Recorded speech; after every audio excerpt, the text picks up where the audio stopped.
Testing, testing, 1, 2, 3.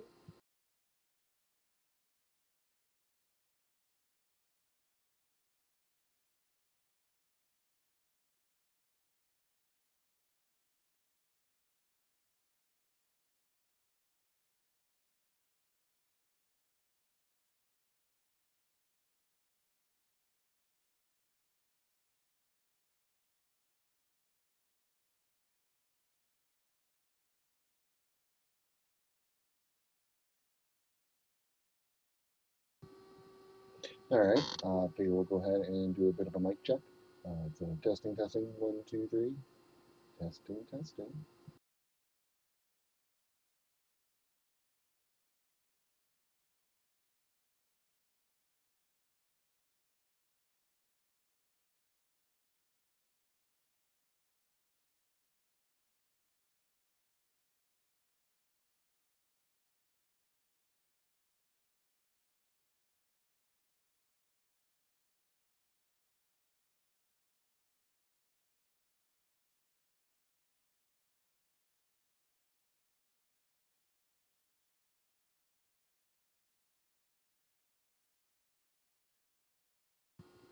There we go. Let's mute the desktop audio. If you guys can hear me all right, just go ahead and let me know. Um, to me, it sounds like I'm a little bit underwater, but it could just be my computer. So if you're hearing me okay, just give me the thumbs up. Beyond that, hello, Lady Nopingham, and hello, MNT. How are you? Merry Christmas Eve. Usually I go ahead and let these things roll for about 10 minutes before we fully kick it off. Kind of turn the light on to the channel, letting people know that I am streaming, and then they can file in. Cool. Okay. Well, for a second, you possibly could have been there alone. Well, except for me. I mean, I've been here. Hopefully, you guys can hear me okay. Like I said, I could hear myself. Just seemed a little muffly. Oh, that is why. I've got it plugged into the wrong computer. Hold on one moment.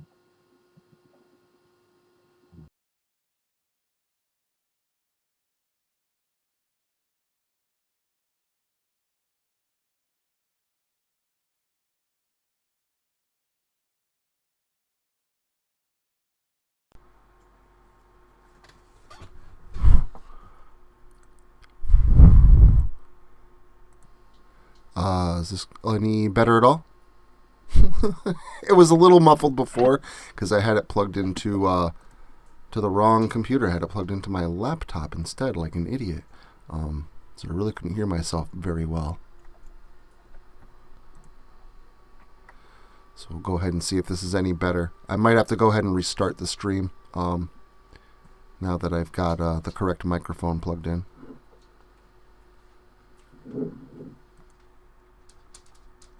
Is this any better at all? Oh yes, that is much better. Sorry about that. You all were hearing me through my webcam mic there at first, which was plugged in to the computer, obviously, and is stuffed here in a drawer next to the computer. Yeah, this is much clearer. This is my actual microphone that I use, not that crappy webcam mic. That thing is terrible. And like I said, it's also stuck in a drawer by my knee, so should be much clearer now, which is awesome. Yes, so by the way, I will say it again. Merry Christmas Eve. Merry Christmas Eve, Lady Nopingham. Merry Christmas Eve, MNT. And Jose, if you are still here, Merry Christmas Eve. I hope you are all having a fantastic day. Today is the big day. It's the day when he comes to town. And Santa might pop in, too. I was talking about Krampus, obviously. I'm going to go ahead and just let this keep running for another 5 minutes or so before we officially, kick it off and talk about the story a little bit and then actually start reading the story. Hello, Jose. How are you? Happy Friday and happy Christmas Eve. Merry Christmas Eve. Also, I'll repeat this too once we do start. But be a little lenient. This is it's an active household with dogs and cats and children, and so if there's background noise, the phone rings, Santa Claus comes knocking on my door. You never know what could happen. Thank you. I very much appreciate that, Minty. It is 9:26 here. I'm just going to let it roll for another 4 minutes or so. Merry Christmas, creepy clown girl. Merry Christmas Eve. I hope you've been having a good one. And it's right around the corner, right? I was actually planning on, well, not planning, but I was thinking about last month about not doing a live stream this month or pushing it back a week, because last Friday is I guess I could have done New Year's Eve, but I'm not going to be available for a live reading on New Year's Eve. So I was like, what we should just do on Christmas Eve. And I was hoping to do Krampus Claus as a Thursday tidbit for yesterday. I just didn't quite have the time. But there's a nice recap in this anyway that kind of goes over a little bit of the first one as well. I'll talk a little bit more about this too once we kick it off and talk a little bit more about the story. It's a long one. Tonight's story is long. So, again, please bear with me. Would not be surprised if at some point I've actually got to stop and take a drink or something like that. Might have an intermission with this one.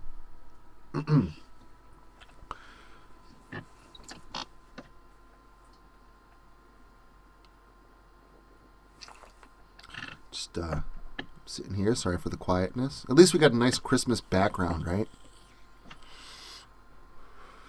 I was hoping to get a music playlist going and have some music in the background. I just honestly, I have not had the time between the projects that I'm working on the side and Christmas being now.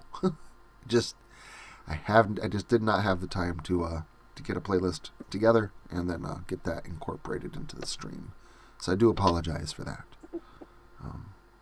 But again, at least we got a nice, pleasant, darkish Christmas background to look at during tonight's story. So, as my daughter says, I'm not completely streamer lame or whatever. I'm like, she says I'm 50%. I'm almost passing.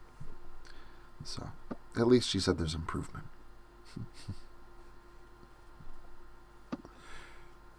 Yeah, I'm loving these Fleshy the Snowman songs everybody's coming up with. Gotta say.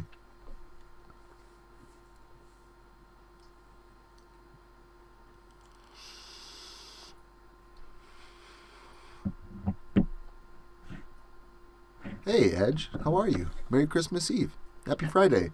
And all that good stuff. Hope you've been good all year. Have you?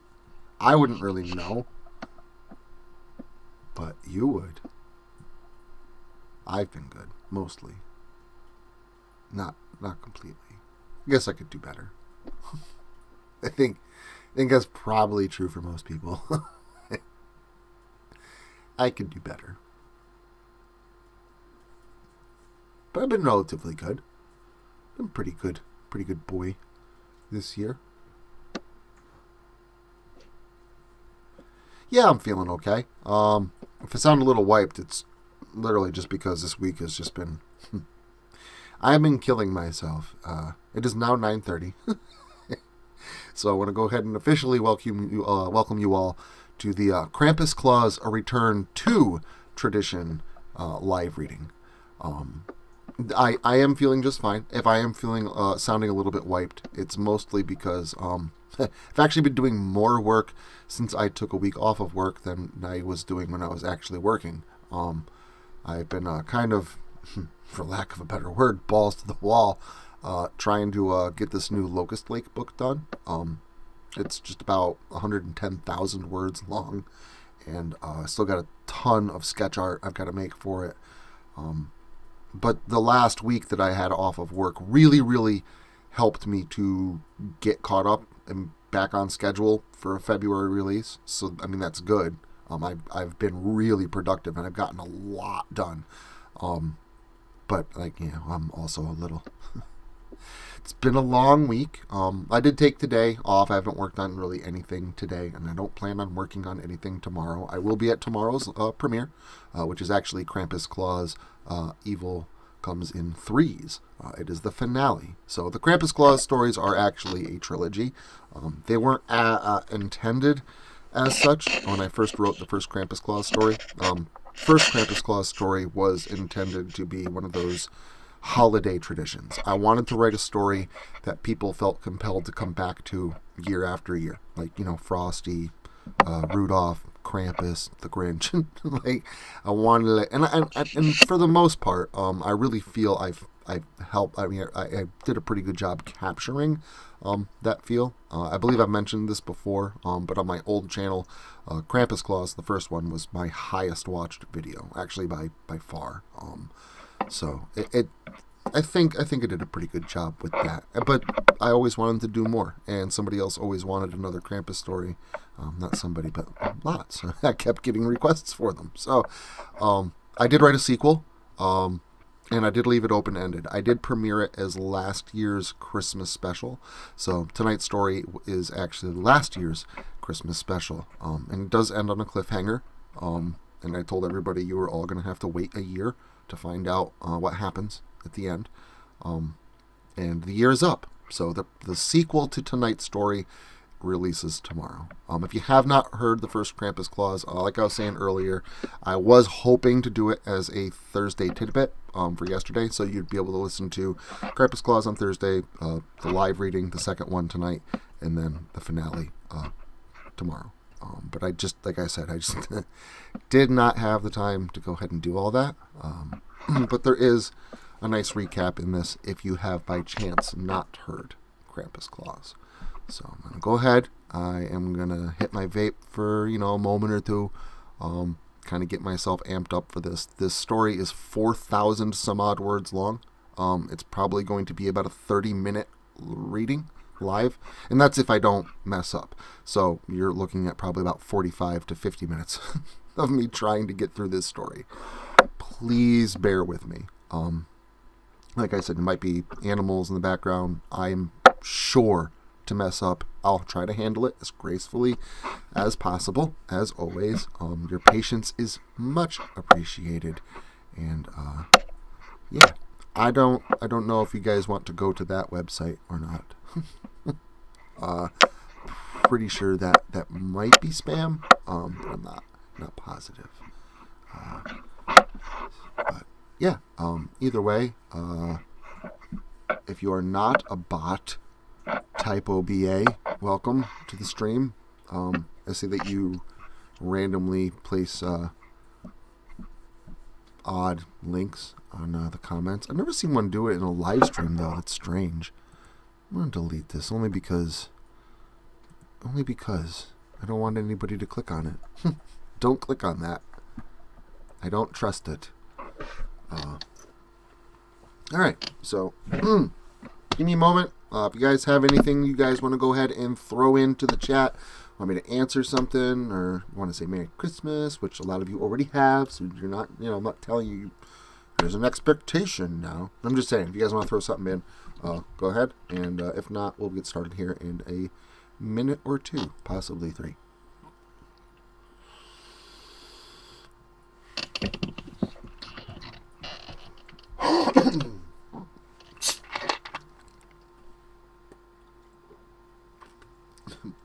Minty says, not always good, but always trying. I mean, I have always said that.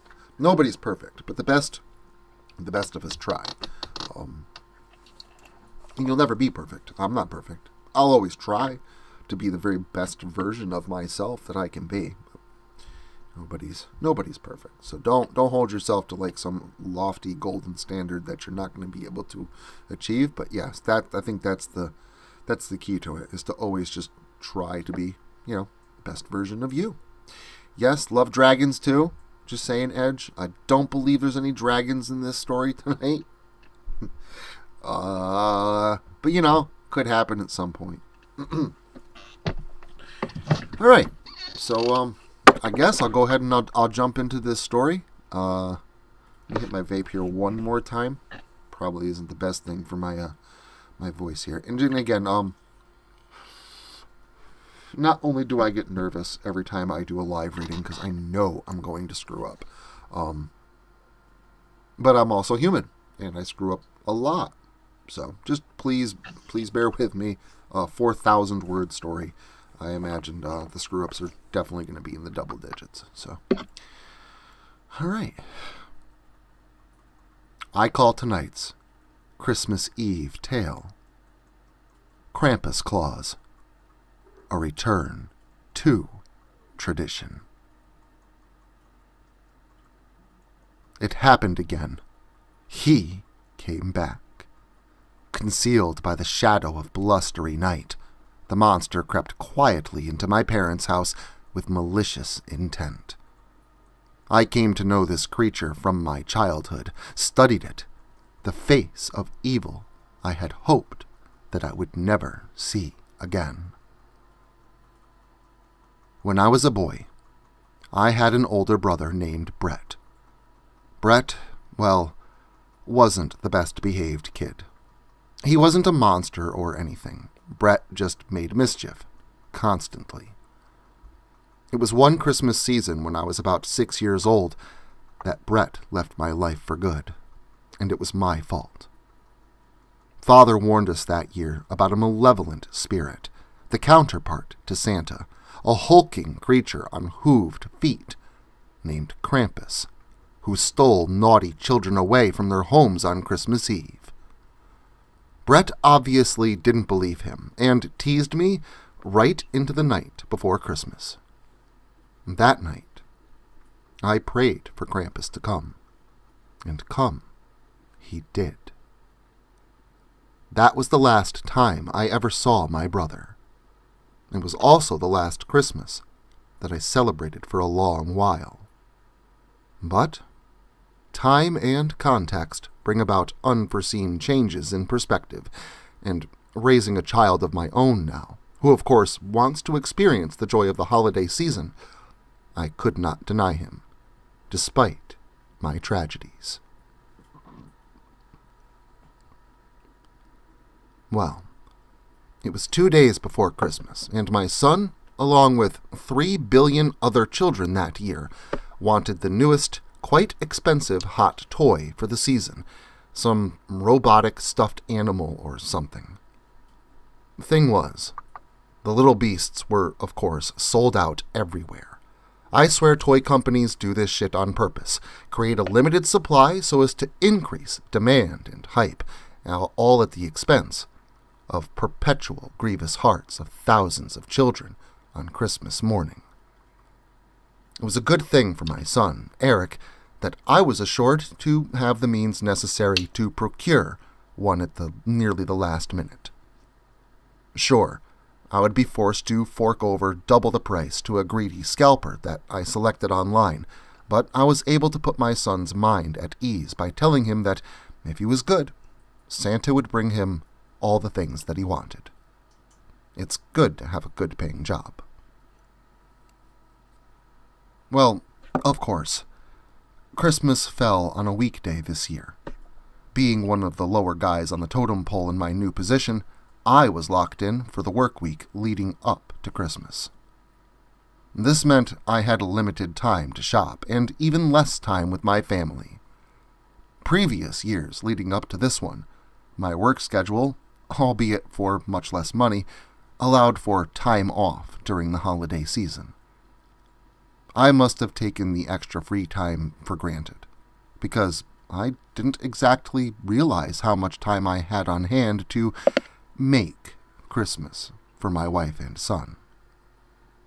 This holiday season, I would slave behind my desk, desperately trying to acquire everything I needed via the office Wi-Fi and inflated expenses for overnight holiday shipping. The only real excuse me. The only real sign that I had indicating that it was nearing Christmas was the ever-increasing snowstorm outside. Battling the roads, the holiday traffic, and getting home in time for a good night's hot meal seemed all the more arduous and daunting the more the day dragged on. To make matters worse, Christmas week in my kind of work is slow, to say the very least, leaving me in tedium and boredom most of the day while I await the phone to ring, expecting my boss on the other end at any minute to make sure that I was still at work. Well, amongst my plentiful free time and online shopping, I was finally able to make my purchase of the hot robotic toy for Eric. Since the last time I looked, the guy was asking 3 times the retail price. I had contacted him earlier the week. Excuse me. Told you that's one of those unexpected things that could happen.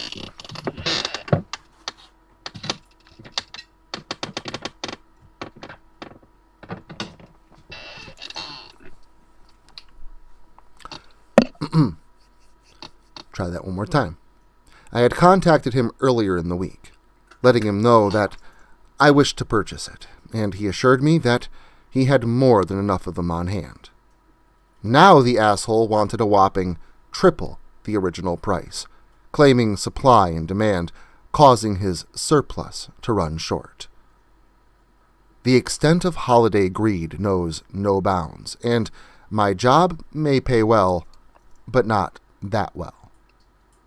Unable to find another source at the last moment, I resigned to foregoing the present and basically giving my kid an IOU for Christmas morning.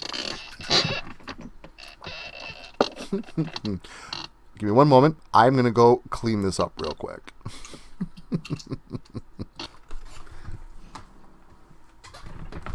Come on, guys. Back off, please, for a minute.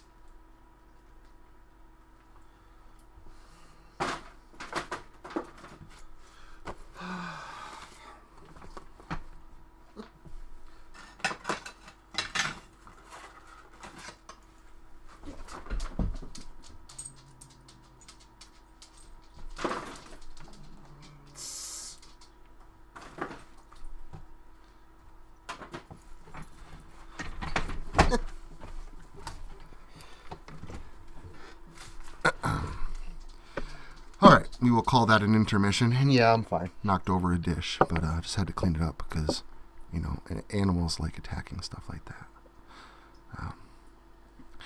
Alright, so anyways, we'll get back to it. So I'll reread that last sentence. Unable to find another source at the last moment, I was resigned to foregoing the present and basically giving my kid an IOU for Christmas morning. Well, that'll fit easily into a stocking, I thought whimsically to myself. Hours of frustration and mental wrestling over the matter later, I at least had one good thing to look forward to: the end of the day and heading home. Despite the abundance of snow falling from the dark gray canopy above, traffic was what could be conceived of as out of control. And, to top it all off, it looked as though the plow trucks had given up, deciding to wait until the whole thing blew over, so to speak. Frustrated, I pounded my fist against the radio knob, not in the mood for festive tunes. It's beginning to look a lot like Christmas, all right, I sarcastically thought to myself. I had started celebrating Christmases again when my son was only 2 years old, and each of those Christmases thereafter, despite a lack of funds and the subsequently extravagant gifts, they all seemed to be better, more wholesome, and somehow closer to perfect.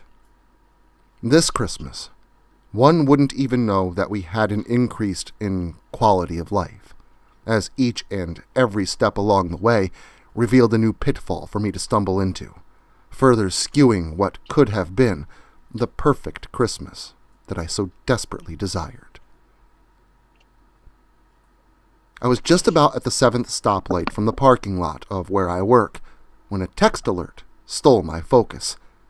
Now, I'm not typically the type to text and drive, but once I saw who it was and what it was about, I was practically forced to reply. I'd opted to receive text updates regarding my son's desired Christmas gift, and this text message told me that one had just come up for sale.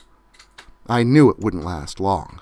I tapped the link to the website and began fiddling with my wallet.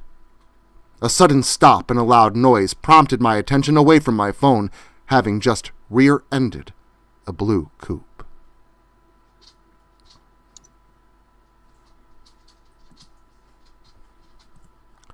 The ensuing mess could have led one to believe that the president was in town for the holidays, because with the influx of traffic combined with my mishap on such a main strip, coalesced into a situation that caused traffic to now back up for as far as the eye could see behind me. The policeman certainly had no issue telling me at least 3 times that the accident was my fault, and the constant stream of cars that crawled past had no reservations about beeping at me and or flipping me off, having put a moderate hindrance on their travel time. Once the report had been made and the tow truck had been called, I was now tasked with finding a ride home. Once my wife was on her way, I logged back into the website to complete my purchase again. They were already sold out.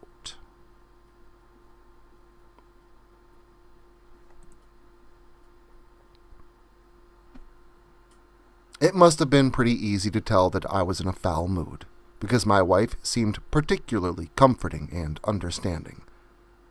This is how she usually is, but in this instance, it was different. I explained about my day, Eric's present, everything. That's when she hit me with it. Almost certainly the reason for her increased compassion and pliability. My in-laws, who were originally coming to stay during New Year's for an extended visit, had not only changed their plans in order to arrive before Christmas, but they were apparently already at my house, awaiting our return, currently watching Eric. Now, I certainly can't go as far as to say that I get along with my in-laws. In fact, quite the opposite. When I thought that they were coming the following week, I was psychologically prepared for that, and therefore enjoying the Christmas season all the more prior to their arrival. Well, trying to, anyway.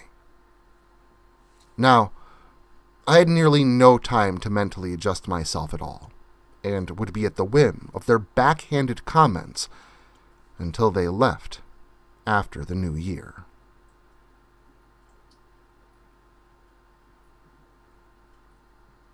When I got home, I was in no mood to entertain company, but unfortunately, I wasn't left with an option. After setting my briefcase on the floor by the stairs and hanging up my coat, I greeted both my mother-in-law and my father-in-law warmly, not letting on even a tad that I didn't really care for their presence. Roger, my wife's father, always spoke down to me, but in a way that he could always deny it should I decide to call him out on it, painting me the bad guy. Being a great spin artist is just a component of being a retired... Being a great spin artist is just a component of being a retired salesman, I suppose. His wife, Margot, consistently attempted to talk to my wife... Excuse me again. His wife, Margot, consistently attempted to talk my wife into leaving me whenever I happened to not be around. Even now, with us being married for nearly 6 years. I don't think that woman will ever accept me as good enough for her daughter. But Eric liked having his grandparents around, and there was no way that I could deny them to him, even if he always seemed to get very rambunctious whenever they were in his presence. Of course, like all grandparents, they insisted it was within their right to spoil, but grandparents can always just leave when the child acts up, or at the very least, come complain to my wife and I when he does, a byproduct of their own devices. Well, we at least made it through dinner without incident. It wasn't until afterwards, outside having a cigarette with Roger, that the belligerent backhanded comments were finally initiated, mentioning how and why I could wait so long to get my son something for Christmas. I had told my wife everything that had transpired on the car ride home, and I knew that at some point she must have mentioned it to her father, something I wasn't too pleased with at the time. It wasn't like I got him nothing, which I made sure to voice as my retort. The son of a bitch snuffed his cigarette into a nearby snowbank, ignoring the ashtray at hand, and scoffed himself with a snicker and smile as he walked off. He didn't say a word, but his body language said it all, and I wanted to punch him in the face for it. Taking my time with my last few drags, relishing the few moments alone outside, the crisp air of the dark winter night, kissing at my exposed skin, it was nearly invigorating. But, looking off into that dark, snow-covered forest landscape, the ominous shadows that seemed to dance just beyond the reach of the street lamp's edge, the monsters I knew that lurked there, somewhere. I couldn't help but think back upon my brother once again. Being a topic I try to avoid even with myself, this retreading of unwanted memories hastened my return indoors with a new resolve to put up with my in-laws.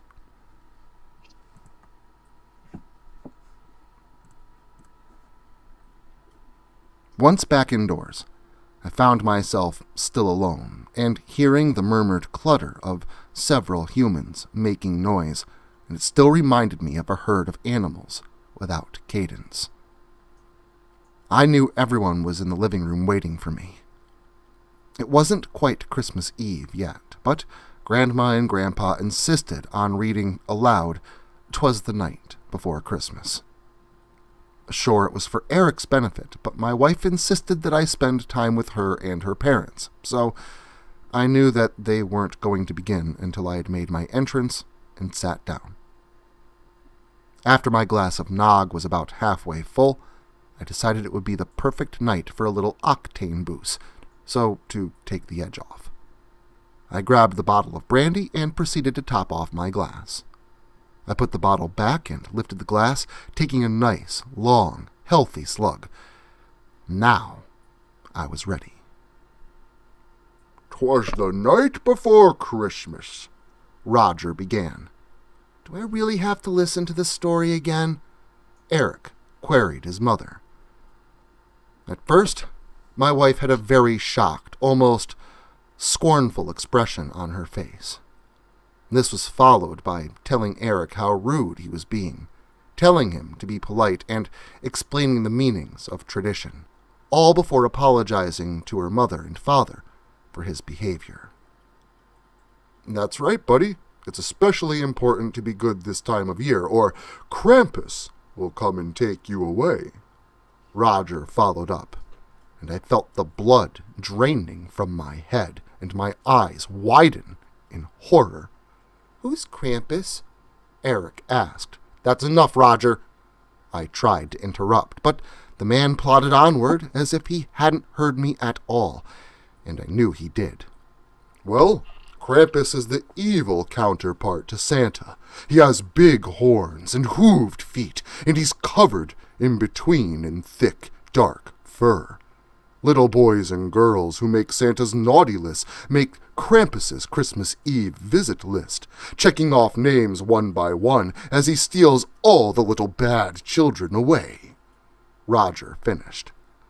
This description of the monster was so spot on that it nearly mimicked my own vivid recollections, causing me to question whether or not he had seen the beast firsthand as well. But I knew better, for if so, there was no way he would be telling this story right now. "Roger, please," I began. but he just followed up by shouting towards the ceiling as if speaking to some unholy god. "Krampus Claus of dark Christmas night, please come and take this disobedient child away," Roger finished. My wife, Eric, and Margot laughed. I personally did not find the instance even remotely humorous. My wife, with whom I'd shared parts of my tragic Christmas past with, shifted her attention swiftly to me and immediately lost her jovial expression. "Dad, can we please change the subject?" she insisted, glancing once more back in my direction. Now, Roger, via my wife, was also privy to some of the knowledge regarding my Christmas misfortunes, and he retained no sympathy for me in this regard. Granted, nobody really knew the true details of my childhood trauma, but everyone knew that my brother disappeared at Christmas, subsequently causing sensitivity. There really was no benevolent excuse for Roger, especially when he next implied that I should get over my hang-ups, and that he was just, that he was just having a little fun. It didn't matter what he said. The damage was already done.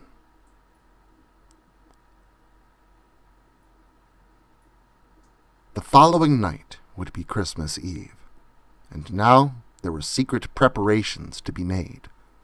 During the day, while my wife prepared a feast and made sure that all the decorations were perfect, putting holiday jingles on the radio accompanying the ambience and a holiday theme, I too made myself ready. I put the finishing touches on the lights and had resigned myself to helping wrap presents later in the evening. I also stocked up on other essentials, such as gathering ammunition for my 12-gauge, securing a few feet of rope, and so on. A Christmas comedy film kept coming to mind, but I feared that who would pay us a visit tonight would be far more dreadful than a couple of fumbling thieves.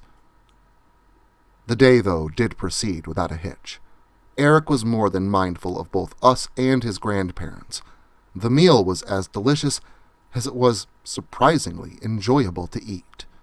No off comments from the in-laws, no fighting between mother and daughter. From the outside looking in, it may have seemed like a Hallmark-worthy picture. From the outside looking in, it may have seemed like a Hallmark-worthy, picturesque event. But there was more about what was on the outside of those windows looking in than what the ambience let on.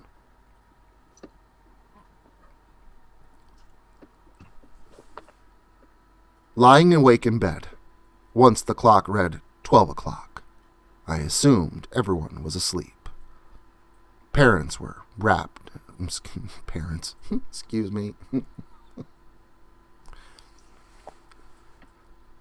Presents were wrapped and beneath the tree, my wife lightly snoring beside me, and not one single noise coming from anywhere else in the household. Sitting up and talking in the silent... Sitting up and taking in the silent scene of snow falling quietly outside my bedroom window, I couldn't help but remember that classic tale. 'Twas the night before Christmas. At least, I hadn't heard that iconic thump on the roof, because on this night, it wasn't Santa Claus that I expected to pay us a visit, all the while wishing that Christmas wasn't even a thing. Creeping downstairs, there was no way that I could have known that Eric was awake. The boy was good at staying incognito, that was for sure, because as I rounded the corner at the bottom of the stairs, I spied my son sitting ever so quietly in wait for Santa from behind my recliner chair.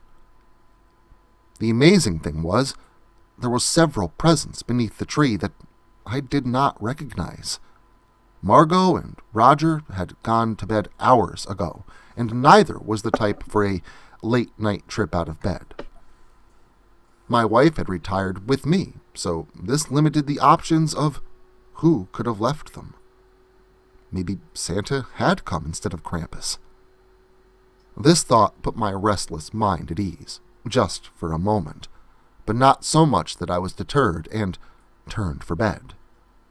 It was good that I didn't, because a moment later, my son let out a gasp as his eyes went wide at something stirring in the chimney that sent snow and ash falling down in clumps to the bed of the fireplace. I watched my son stare with breathless anticipation, and my own heart skipped a few beats. Not wanting to terrify my son, I approached him in a more inquisitive manner. "Hey, buddy, what are you doing?" I asked from less than 5 feet away. Eric practically jumped out of his skin, startled, having not seen me coming at all. "Dad, what are you doing? I'm sorry I got out of bed," Eric stammered. I grabbed him by the shoulders and started to tell him to go hide somewhere, but it was too late. A loud clomp noise turned my gaze towards the direction of the fireplace, in which resided 2 fur-covered legs, ending in hooved feet. Both Eric's and my own words fell silent, both paralyzed in fear. Eric, afraid of the unknown. I, due to having knowledge of exactly what was coming next. But nothing did come next. Not right away, anyway. Those monstrous cloven feet didn't move for what felt like an eternity, but it was only seconds later that something truly unsettling occurred. After my son had gone to bed, along with everyone else, it was me that placed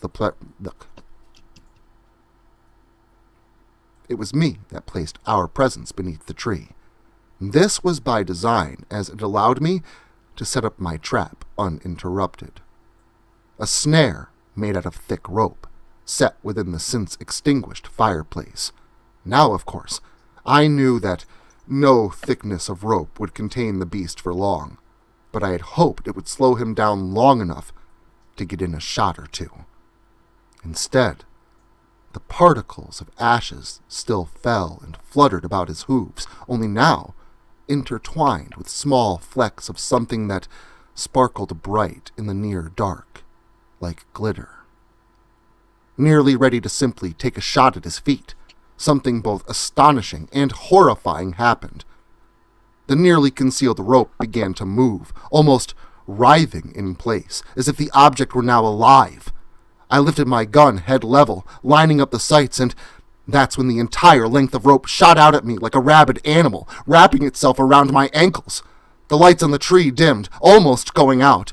The house went suddenly cold enough to see one's breath, and the whole large, dark, hair-covered form seemed to reach out from the fireplace until all of his terrifying mass stood heaving with every breath in my living room. He was bare of anything but fur, from his cloven feet to nearly his abdomen, his claws exposed past the long sleeves of a tattered garment that enveloped his monstrous form, from a little below his waist to the top of his head, shrouding his face and expression in the hood, 2 large goat-like horns protruding from either side. The monster lifted his head just a little, just enough for me to see his mouth and jutting fangs. That's when Eric let out a blood-curdling scream that should have woken the whole household. The monster gave a small smirk, growled a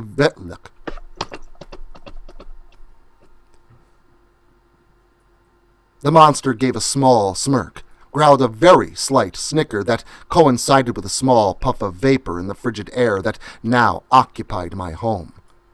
The sight was picturesquely horrifying, perfect in its unsettling of equilibrium. "Eric, run!" I yelled, but I didn't need to.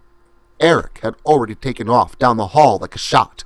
Bound and tangled on the living room floor, I once again raised my firearm, the shotgun that I had been carrying since I... Read that one over. Bound and tangled on the living room floor, I once again raised the firearm, the shotgun that I had been carrying since I left my bedroom, and pulled both triggers. I honestly think the shot affected me with the recoil more than it did that monstrosity, because the monster stood there, unfazed and utterly unharmed. Like the buckshot didn't even hit him at all. I was now frozen, awaiting my fate for getting in his way. But the creature stomped towards and then right by me, only smiling down at me as he did. I struggled and fought with the bindings around my ankles as Krampus slowly plodded into the hallway towards Eric's bedroom. By the time I had gotten free, Krampus had disappeared. Only the waning noises of hooves against hard wood decreasingly remained. I wrestled with the restraints on my legs, the magic that bound me in the first place gone, but a tangled mess not unlike a ball of Christmas lights held my efforts at bay. Finally, I did manage to free myself, and as I ran down the hallway, pursuing the beast, I fumbled to reload the 12-gauge. The more time I wasted, the more clumsy I got, and so on. Now, panicking over the state of my son, shotgun reloaded, I lifted the barrel and headed towards Eric's room. But I was already too late. A huge, dark mass with 2 protruding horns on either side of its head now blocked my path down the corridor. Lifted high in one of his clawed hands was a dirty burlap sack, nearly full and spasming wildly in movement. From within, I could hear muffled, panic-stricken sounds, audibly sounding just like Eric, like he was desperately trying to call for help. I aimed down the sights of the barrel and pointed the gun at the monster once more. Krampus shifted the position of its burlap sack and enclosed captive only slightly, putting my son right between him and my shotgun. I knew that if I pulled the trigger, that I would probably shoot Eric. I stood there, hesitantly unsure of my next move. Krampus gave me one more sinister smirk before simply melting away into what looked like and smelled like smoke from a wood fire, accompanied by flickering, dancing embers and all. I choked as the smoke enveloped me on all sides. By the time I lifted my shirt to my face, the foul-smelling, thick gray mist had dissipated, and I saw that Krampus had gone with it, simply vanishing. I turned in all directions, soon looking behind me. There, in the living room adjacent the tree, I saw that same dark cloud thicken and then consolidate into a solid mass with 2 large horns. "Krampus!" I yelled out. This didn't make any sense. Eric wasn't even a bad child, not even in the loose sense. Excuse me.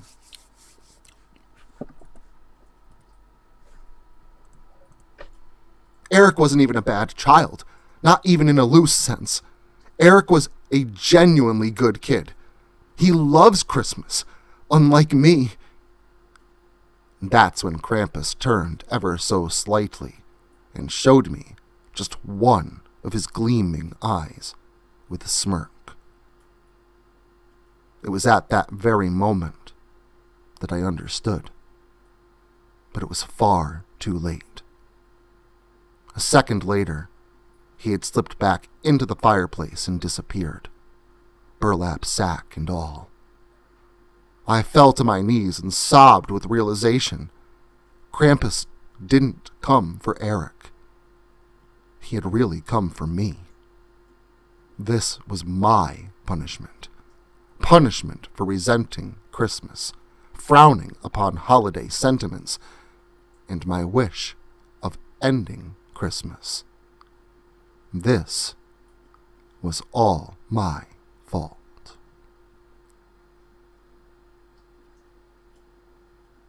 It goes without saying that on Christmas morning, the tone was a very somber one. Eric had gone missing, and of course, I could tell no one of what actually happened. Who'd believe me? Likely due to the pressure of her parents and the great loss of our child. My wife left me, only a few months later. But in all honesty, this could be a good thing. I mean, I'm devastated at both the loss of my son and my marriage. But now, I'll have even more time to prepare, because I'm going to get my son back. And next Christmas, I'll be ready.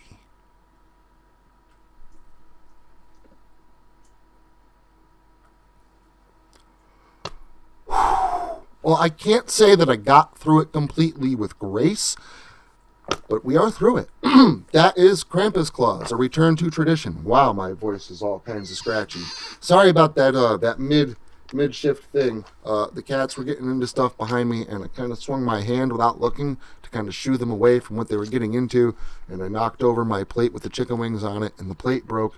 And then the dog and the cat were all trying to eat the chicken wing bones, and I was trying to shoo them away from that, and yeah, it was a thing. But we got through it. I'm proud of myself. It was like a Christmas disaster, but saved. I saved Christmas. So, obviously, you guys can see that I'm being spammed by spammers. Being spammed in the chat by spammers. And I'll go ahead and I'll report every single one of these accounts, but it won't matter. Because YouTube obviously probably won't do anything about it, and I'm sure this person has multiple accounts, which is why they came back in multiple times, because I said something originally. I called them out, so they're gonna come in and keep putting in stupid spam links. So that's cool. Hope you are all, I'm sure you are all intelligent enough. Don't click on any of those links, or don't try and copy it and paste it into a browser or something. Bad news. Sorry. I can glue that, by the way. I can't find the bottom piece. Then I got it. Just Put it up that's fine. I gotta fix a plate. Which I can do. I got the pieces. So Who's good at gluing? I am good at gluing. So I do want to thank you all for stopping in tonight for the Christmas Eve live reading. Thank you, MNT. I do apologize for the mid reading disaster. I will say that was a disaster of my own creation. It was not the animal's fault, and no one knocked on my door. The phone didn't ring. It was literally me causing a disaster. So, whew. But yeah, I ain't too smart, Frank. So you're smart enough, Frank. Definitely don't copy, paste those links, go to those links, stuff like that.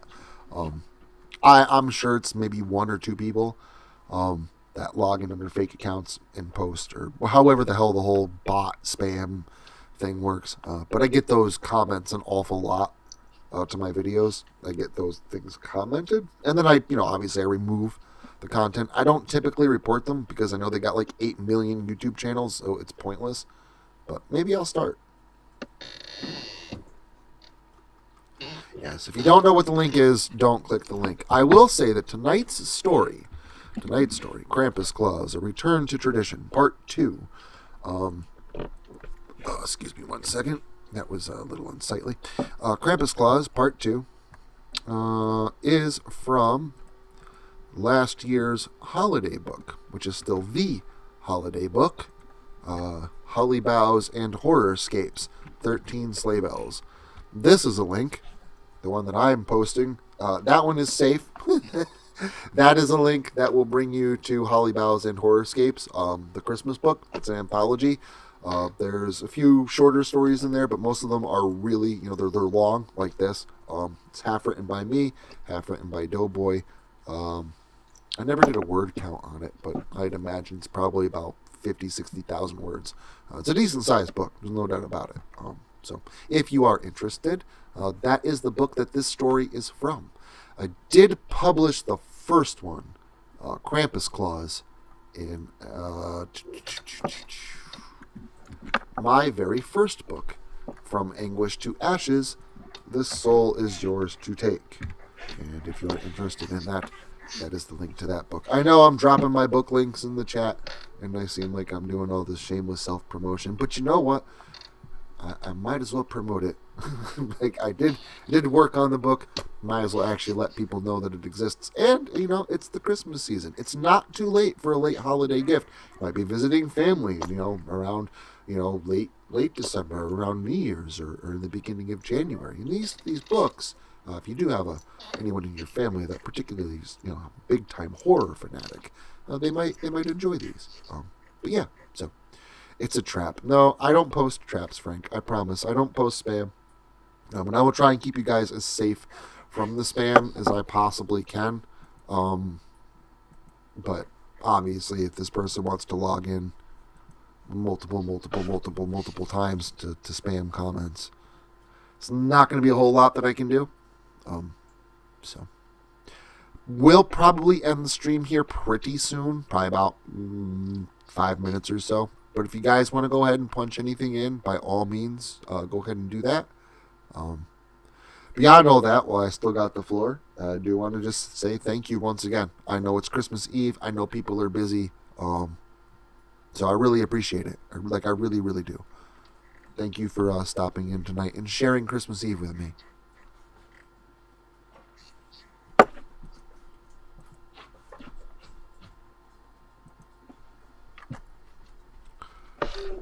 I hope you all get what you want for Christmas. I hope Krampus doesn't visit you tonight, and Santa does. Unless you want to meet Krampus, then in that case, I do hope that Krampus comes to visit you tonight, so that you can meet him. But in all seriousness, I hope you guys do have a fantastic holiday. Yeah, and healthy. Happy, healthy. Have a fantastic holiday. Spend time with loved ones. Spend time with people that you really, really care about. Goodwill towards others. All that stuff. I really, really like Christmas. Not just for the dark, creepy stuff like Krampus and Fleshy and stuff like that. And that's all a ton of fun. But, the rest of it too. Spending time with family. The things that really matter. Seems that this time of year, not all, you do get some humbugs. There are some Scrooges out there. But for the most part, most people are in a pretty good mood across the entire spectrum. So everybody's kind of jolly, everybody's kind of light, and I like Christmas. It has a good message behind it. So I believe that you are a Krampus, Frank. I would believe that. Thank you, MNT. You as well. Also have a fantastic Christmas. I have to go and set up oatmeal and glitter for my daughter. We throw it outside on the cars, on the roof, in the driveway to attract the reindeer so they know where to land. Got to leave out milk and cookies for Santa Claus because Santa loves him some sugar cookies. Just saying. I know he does. I know for a fact, man. Santa loves those cookies. And yeah, probably settle down with the family, watch a Christmas movie, and settle in for the night. Absolutely love you guys. I hope you guys have a fantastic Christmas. I hope to see you tomorrow for the sequel to this story. He said that he would be ready next year, and this year tomorrow is next year. It has been a year, so we will all get to see how this story finally ends. Love you guys. Sleep well. Be safe. Have a fantastic Christmas. Don't be afraid to eat too much. It is the holidays. Have a blast. Go nuts. And have a great one. Sleep well. And I love you guys. Ta-ta for now.